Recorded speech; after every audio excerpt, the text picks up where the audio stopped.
बहुत बुरा लगता है जब दूसरे स्टेट्स में रहने वाले हमारे दोस्त या रिश्तेदार हमको फोन कर करके बोलते हैं कि भाई ये कैसी सरकार बना दी तुमने, ये किसको वोट दे करके सीएम बना दिया तुमने 1500 रुपए के लिए। और हम लोग बस हंस करके रह जाते हैं कि ही अब तो वो भी नहीं मिल रहे भाई साहब। पिछले कल हिंदुस्तान का पूरा मीडिया हिमाचल प्रदेश के मुख्यमंत्री साहब के नए कारनामे को दिखाने में लगा हुआ था, और कारनामा इनका क्या था वो बाद में डिस्कस करेंगे। उससे पहले इस पार्टी के बारे में बात कर लेते हैं।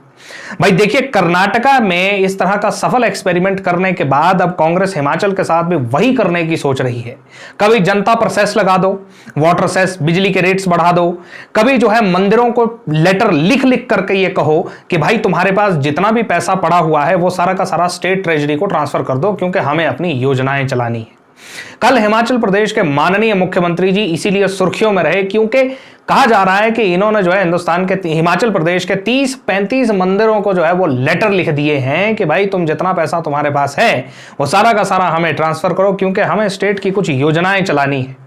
अब देखिए, इस स्टेट ऑफ हिमाचल प्रदेश की जो इनकम है वो 42,000 करोड़ है। 2 लाख करोड़ से ऊपर की इकोनॉमी है इसकी और 42,000 करोड़ रुपए की इनकम है। अब भाई पैसे का मैनेजमेंट करना तो आप लोगों को सीखना है ना। उसमें आप खुद पुअर होंगे, फिर आप मंदिरों को कहेंगे कि पैसा दे दो, तो फिर दूसरे धार्मिक संस्थान भी हैं, उन पर भी सवाल उठेंगे। बहरहाल वैसे एक बात सोचने वाली बड़ी है कि इन मंदिरों के पास पैसा भी कुछ ज्यादा है नहीं।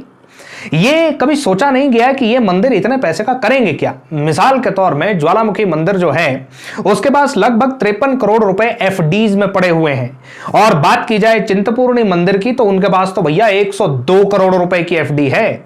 सोने की तो क्या ही बात करें। अगर कुल मिलाकर के एक हिसाब देखा जाए तो हिमाचल प्रदेश के 29-30 बड़े मंदिरों के पास लगभग 400 करोड़ रुपए की एफडी है और 500 किलो का सोना है। आज के रेट के हिसाब से 260 करोड़ रुपए बनता है। अब इतने सारे रुपए और इतने सारे सोने का ये मंदिर करेंगे क्या भाई? अगर स्टेट की इकोनॉमी को बूस्ट करने के लिए वो पैसा अगर इकोनॉमी में वापस पंप इन हो भी जाए तो इसमें बुराई ही क्या है? आखिर मंदिर में रख करके उस पैसे का क्या ही अर्थ हो रहा है? ये सब बोलने वालों को पहले अपनी थोड़ी नॉलेज एनहांस करनी चाहिए। भाई देखिए, ये मंदिरों के पास जितना भी पैसा है, मिसाल के तौर पे चिंतपूर्णी मंदिर के पास कहा जाता है कि लगभग 100 करोड़ के ऊपर के हैं। ये पैसा किसी तिजोरी में नहीं रखा हुआ है, किसी बक्से में बंद करके नहीं रखा है। ये पैसा ऑलरेडी बैंक की एफडीज में है, और जब भी पैसा बैंक में जमा किया जाता है, चाहे एफडीज में हो चाहे आप नॉर्मली भी अकाउंट में रखते हैं, तो उसके ऊपर इंटरेस्ट एक्रू होता है। और आप लोग सब ये जानते हैं कि जो भी पैसा बैंकिंग सिस्टम में एक बार चला गया वो उसके बाद इकोनॉमी में वापस आता ही है। क्यों? क्योंकि बैंक के पास जितना भी पैसा होता है वो उसको लोन्स में लगाता है या फिर इन्वेस्टमेंट में डालता है, और ऐसा करके वो सारा का सारा पैसा भले ही आपको अपने अकाउंट स्टेटमेंट में आपके अकाउंट में दिख जाए कि मेरे अकाउंट में 100 करोड़ रुपए हैं, मगर एक्चुअली में वो पैसा इकोनॉमी में वापस लोन्स की शक्ल में या इन्वेस्टमेंट्स की शक्ल में आता ही है। तो ये कहना बिल्कुल बेवकूफी है कि ये सारा पैसा मंदिरों के पास पड़ा पड़ा सड़ रहा है। और एक बात जो है यहां पर फिर दोबारा दोहराई जानी बहुत जरूरी है कि देखिए, हिमाचल प्रदेश को जब तक बहुत अच्छे इकोनॉमिक एडवाइजर्स नहीं मिलते, जब तक हिमाचल गवर्नमेंट अच्छे लेवल के इकोनॉमिक एडवाइजर्स, फाइनेंशियल प्लानर्स को हायर नहीं करती और अपनी ही बुद्धि का इस्तेमाल कर करके ये ऊटपटांग काम करती है, हिमाचल प्रदेश में सुधार नहीं आ सकता। ये स्टेट बहुत तेजी से फाइनेंशियल इमरजेंसी की तरफ बढ़ रहा है और ये बहुत जल्दी हिमाचल प्रदेश के अंदर होने वाला है। भाई देखिए, यहां पर मुख्यमंत्री किसी भी पार्टी का उससे कोई फर्क नहीं पड़ता। इनसे पहले वाले भी लोन लेते थे, ये श्रीमान जी भी लोन ले रहे हैं, अभी तक 2 साल में 30,000 करोड़ का लोन ले चुके हैं। टोटल जो लोन है वो 1 लाख करोड़ से ऊपर चला गया है। ये 20-30 हजार करोड़ का लोन और लेकर के अगले चीफ मिनिस्टर को कुर्सी दे जाएंगे। वो फिर उसी स्टोरी को रिपीट करेंगे। जब ये ऑपोजिशन में थे तब ये बीजेपी वालों पर आरोप लगाते थे कि भैया तुम लोन लेकर के स्टेट चलाते हो।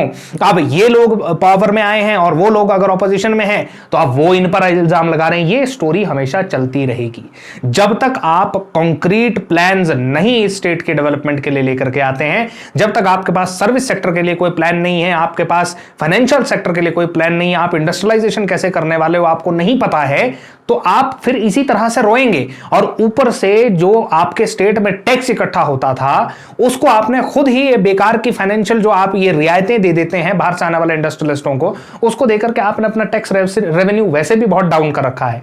तो इस सारी खिचड़ी को जब तक आप खत्म नहीं करते और जब तक बाहर से अच्छे और बड़े लेवल के इंडस्ट्रियलिस्ट का इन्वेस्टमेंट आपके पास नहीं आता है, हिमाचल प्रदेश का उद्धार नहीं हो सकता।